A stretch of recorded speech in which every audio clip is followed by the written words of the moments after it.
ನೋಡಿ ಗೈಸ್, ತುಂಬ ನೋಟಿಫಿಕೇಶನ್ ಇದ್ದಾವೆ. ಟೈಮ್ನ ತುಂಬ ವೇಸ್ಟ್ ಮಾಡೋಕೆ ಹೋಗಬೇಡಿ. ಎಲ್ಲನೂ ನೋಡ್ಕೊಂಡು ಕೂತ್ಕೊಳ್ಳೋಕೆ ಹೋಗಬೇಡಿ. ಓಕೆ, ಇದು ನೋಡಿ ಓನ್ಲಿ ಟೆಂಟೇಟಿವ್ ಆಗಿರ್ತದೆ. ಓಕೆ, ಟೆಂಟೇಟಿವ್ ಅಂದರೆ ಗೊತ್ತಾ, ತಾತ್ಕಾಲಿಕ. ಈ ವೇಳಾಪಟ್ಟಿ ಅಪ್ಲೈ ಆಗ್ಬೋದು, ಇಲ್ಲ ಅಪ್ಲೈ ಆಗದೇ ಇರ್ಬೋದು. ಬಟ್ ಇದು ಆಗಲ್ಲ ಅಂತ ತಿಳ್ಕೊಂಡು ಓದದೇ ಇದ್ದರೆ ಇದು ನಿಮ್ಮ ಮೂರ್ಖತನ. ಇದು ಆಗುತ್ತೆ ಅಂತ ತಿಳ್ಕೊಂಡು ನೀವು 100% ಎಫರ್ಟ್ ಹಾಕಿದರೆ ಈ ಮುಂದೆ ಅದು ಎಕ್ಸಾಮ್ ಮುಂದೆ ಓದ್ಕೊಂಡು ನಿಮಗೆ ಟೈಮ್ ಸಿಗ್ತದೆ.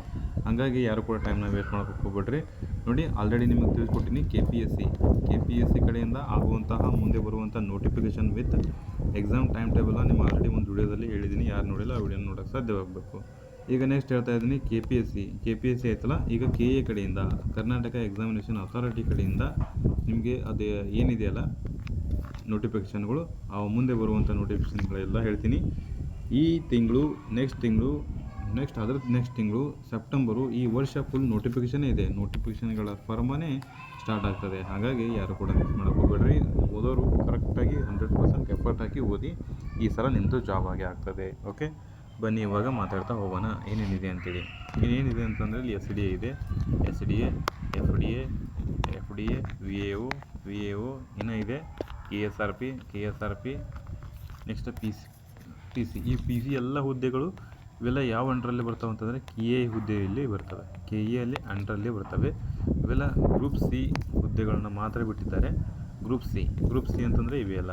ಓಕೆ, ಯಾವ್ಯಾವ ಬಿಟ್ಟಿದ್ದಾರೆ ಅಂತ ಇವಾಗ 1 by 1 ಹೇಳ್ತಾ ಹೋಗೋಣ. ಯಾರು ಕೂಡ ಹೊಸಬರಾಗಿದ್ದಾರಲ್ಲ ಸಬ್ಸ್ಕ್ರೈಬ್ ಮಾಡಿಕೊಂಡು ವಿಡಿಯೋ ನೋಡಿ, ಹಾಗೆ ಹೋಗಬೇಡಿ. ನೆಕ್ಸ್ಟ್ ಹೋಗೋಣ. ವಿವಿಧ ಇಲಾಖೆಯ KA ನಮೂನೆ 6ರಲ್ಲಿ ಪ್ರಸ್ತಾವನೆ ಕೊನೆಯ ಸಲ್ಲಿಸಲು 15/6/2026 ಅಂತ ಐತೆ. KA ಅಧಿಸೂಚನೆ ಹೊರಡಿಸುವಂಥ ದಿನಾಂಕ 20/6/2026 ಅಂತ ಐತೆ. ಸೊ ಆಲ್ರೆಡಿ ಅವ್ರು ಇನ್ನು 26 ಕೊಟ್ಟಿದ್ರಲ್ಲ, ಅದು ಡೇಟ್ನ ಎಲ್ಲ ಒಂದು ಅಧಿಸೂಚನೆ ಆಗಿದ್ದಾವೆ. ಎಲ್ಲ ಅಂತಂದರೆ ಅವ್ರು ಏನು ಒಂದು ನೋಟಿಫಿಕೇಷನ್ ಮಾಡ್ತೀವಿ ಅಂತಂದ್ರಲ್ಲ, ಸೊ ಸಿವಿಲ್ ಆಗಿದೆ. ಸಿವಿಲ್ ನಂತರ ನೆಕ್ಸ್ಟು 22ಕ್ಕೆ DR ಆಗಿದೆ. ಓಕೆ, ಅವ್ರೇನು ಹೇಳ್ತಾ ಬಂದಿದ್ದಾರಲ್ಲ ಅದೆಲ್ಲ ಆಗ್ತಾಯಿದೆ. ಓಕೆ, ಅರ್ಥ ಮಾಡ್ಕೊಳ್ಳಿ ಗೈಸ್. ಇನ್ನೇನು ತುಂಬ ಟೈಮ್ ಉಳಿದಿಲ್ಲ. ನೆಕ್ಸ್ಟ್ ಏನು ಹೇಳಿದ್ದಾರೆ ಅಂತಂದರೆ, ಪದವಿ ವಿದ್ಯಾರ್ಹತೆ ಕಲ್ಯಾಣ ಕರ್ನಾಟಕ ಸ್ಥಳೀಯ ವೃಂದದ ಅಧಿಸೂಚನೆ.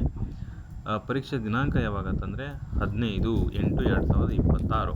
ಓಕೆ, ನೆಕ್ಸ್ಟ್ ಮಿಕ್ಕುಳಿದ ವೃಂದದ ಅಧಿಸೂಚನೆ ಪರೀಕ್ಷೆ ದಿನಾಂಕ 16/8/2026ಕ್ಕೆ ಮುಗಿಸ್ತೀನಿ ಅಂತ ಹೇಳಿದ್ದಾರೆ. ಇನ್ನು PUC ತತ್ಸಮಾನ ಇವೆಲ್ಲ 22/8/2026. ಇನ್ನು PUC ತತ್ಸಮಾನ 23/8/2026.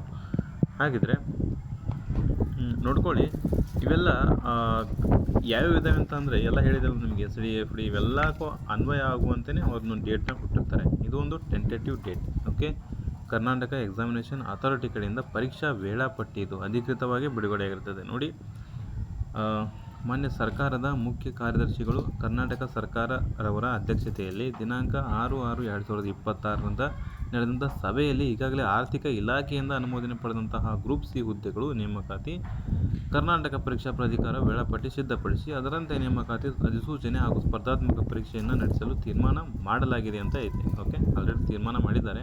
ಈ ಡೇಟ್ಗೆ ಎಕ್ಸಾಮ್ ನಡೆಸ್ತಾರೆ. ಅಕಸ್ಮಾತ್ ಮಿಸ್ ಆದ್ರೂ ಕೂಡ ಸ್ವಲ್ಪ ಮುಂದೆ ಹೋಗ್ಬೋದು ಅಷ್ಟೇ, ಹೆಚ್ಚಿಗೆ ಟೈಮ್ ಸಿಗಲ್ಲ. ಇದೊಂದು ನಿಮಗೆ ತಾತ್ಕಾಲಿಕ ಎಕ್ಸಾಮ್ನ ವೇಳಾಪಟ್ಟಿ ಆಗಿರ್ತದೆ. ಓಕೆ, ಯಾವ ದಿನಾಂಕ ಏನೇನಿದೆ ಅಂತ ನೋಡಿರಿ. ಓಕೆ, ನೆಕ್ಸ್ಟ್ ಒಂದೇ ಒಂದು ಅರ್ಥ ಮಾಡ್ಕೊಳ್ಳಿ, ಎಲ್ಲ ಒಂದು ನೋಟಿಫಿಕೇಷನ್ ಬರ್ತವೆ. ಇದು ಯಾವಾಗ ಅದು ಯಾವಾಗ ಅಂತ ಕೇಳ್ಕೊತ ಕೂಡಕ್ಕೆ ಹೋಗ್ಬೇಡ್ರಿ. VAO ಯಾವಾಗ, PC, KSRP, SDA, FDA, AE, JE ಇವೆಲ್ಲ ಯಾವಾಗ ಅಂತ ಕೇಳ್ತಾ ಸುಮ್ಮನೆ ಕೂತ್ರೆ ನಿಮ್ಮದು ಎಲ್ಲ ಟೈಮ್ ವೇಸ್ಟ್ ಆಗ್ತದೆ. ಹಂಗಾಗಿ ನೋಟಿಫಿಕೇಷನ್ ಆಗ್ತದೆ ಅಂತ ನಿಮ್ಗೆ ಗೊತ್ತಾಯ್ತಲ್ಲ, so start preparation, only start, ಮತ್ತೇನೂ ಇಲ್ಲ. ಸ್ಟಾರ್ಟ್ ಮಾಡಿ.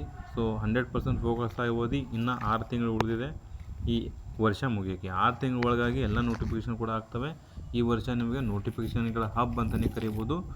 ಸೊ ಹಾಗಾಗಿ ಪ್ರಿಪ್ರೇಷನ್ನ ಸ್ಟ್ರಾಂಗ್ ಮಾಡಿ. ಯಾವುದೇ ಕಾರಣಕ್ಕೂ ಟೈಮ್ನ ವೇಸ್ಟ್ ಮಾಡೋಕ್ಕೆ ಹೋಗ್ಬೇಡಿ. ಇದು ಪೀಕ್ ಲೆವೆಲ್. ಓಕೆ, ಈ ಲೆವೆಲಲ್ಲಿ ನೀವೇನಾದರೂ ಮಿಸ್ ಮಾಡಿಕೊಂಡ್ರೆ ಮತ್ತೆ ನೀವು ಕಾಯಬೇಕು 4 ವರ್ಷ. ಓಕೆ, ಈಗ ಎಲೆಕ್ಷನ್ ಕೂಡ ಬರ್ತಿದೆ. ಎಲೆಕ್ಷನ್ ಬಂದ ಇನ್ನೊಂದು 2 ವರ್ಷದಲ್ಲಿ ಎಲೆಕ್ಷನ್ ಇದೆ. ಆ ಎಲೆಕ್ಷನ್ ಸಂಬಂಧನೇ ಈ ಥರ ಒಂದು ಏನೋ ಮಾಡಿದರೂ ನಿಮಗೆ ಹೆಲ್ಪ್ ಆಗ್ತದೆ. ಓಕೆ, ಬಟ್ ಅದನ್ನ ನೀವು ಯೂಟಿಲೈಸ್ ಮಾಡ್ಕೋಬೇಕು. ಇಲ್ಲ ಅಂತಂದರೆ ಮುಂದೆ ನೀವು ಸಫರ್ ಪಡಬೇಕಾಗ್ತದೆ. ಓಕೆ, ಇದಕ್ಕೆ ಸಂಬಂಧಪಟ್ಟಂಥ ಎಲ್ಲ ಈ ಕ್ವಶನ್ ಪೇಪರ್ನ ನಾನು ಟೆಲಿಗ್ರಾಮ್ ಆ್ಯಂಡ್ ವಾಟ್ಸಪ್ ಗ್ರೂಪಲ್ಲಿ ಹಾಕಿರ್ತೀನಿ. ಸೊ ಇನ್ನೂ ಯಾರು ಜಾಯ್ನ್ ಆಗಿಲ್ಲ, ಕೆಳಗಡೆ ಡಿಸ್ಕ್ರಿಪ್ಷನಲ್ಲಿ ಲಿಂಕ್ ಕೊಟ್ಟಿರ್ತೀನಿ, ಜಾಯ್ನ್ ಆಗೋಕ್ಕೆ ಸಾಧ್ಯವಾಗಬೇಕು. ಸೊ ಇಷ್ಟೇ ಹೇಳ್ತೀನಿ ಗೈಸ್. ವಿಡಿಯೋ ಇಷ್ಟ ಆದರೆ ಒಂದು ಲೈಕ್ ಕೊಡಿ. ಮತ್ತು ನಿಮಗೆ ಇದೇ ರೀತಿ ಹೆಚ್ಚಿನ ಅಪ್ಡೇಟ್ಗಳು ಮತ್ತೇನಾದರೂ ಬಂದರೆ ನಾನು ತಿಳಿಸ್ತಾ ಇರ್ತೀನಿ. ಸಬ್ಸ್ಕ್ರೈಬ್ ಮಾಡ್ಕೊಂಡಿರಿ. Okay, thank you.